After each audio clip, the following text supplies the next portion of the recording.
எல்லா தரத்து மக்களும் பண்ணுறாங்க. ஆனால் நம்ம LGBTQEக்கு மட்டும் எந்த அங்கீகாரமும் இது வரைக்கும் ஸ்பெஷலாக இல்லை. அதை மதிக்கிறவங்க, அந்த கம்யூனிட்டியை மதிக்கிறவங்க மதிச்சுட்டு தான் இருக்காங்க.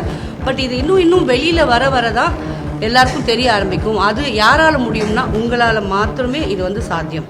சென்னை ரெயின்போ ஃபிலிம் ஃபெஸ்டிவல் அப்படின்ட்டு இது ஆல்ரெடி 7 வருஷமாக நடந்துக்கிட்டு இருக்குது, 7-8 வருஷமாக நடந்துக்கிட்டு இருக்குது. இது இப்போ 4th எடிஷன் என்னோட மக சாஷா அவங்க இதை டைரக்ட் பண்ணுறாங்க.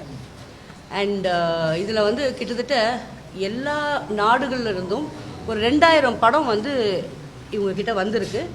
இதில் 55 படம் வரைக்கும் செலக்ட் பண்ணி பேனலில் பேசி செலக்ட் பண்ணி அதை நாங்கள் இந்த 3 நாள் 7, 8, 9 அதை நாங்கள் ப்ளே பண்ணுறோம். படமாக ஷார்ட் ஃபிலிம்ஸ் ஆகட்டும் இதெல்லாம் எடுத்து படமாக ப்ளே பண்ணி காட்டுறோம். அதில் 3 படங்கள் செலக்ட் பண்ணுறோம். 4 கேட்டகரியில் படங்களை செலக்ட் பண்ணிவிட்டு அதுக்கு அவார்ட்ஸ் தரோம். ஸோ இது ரொம்ப பெரிய விஷயம். என்னென்னா எல்லா தரத்து மக்களும் பண்ணுறாங்க. ஆனால் நம்ம LGBTQEக்கு மட்டும் எந்த அங்கீகாரமும் இது வரைக்கும் ஸ்பெஷலாக இல்லை.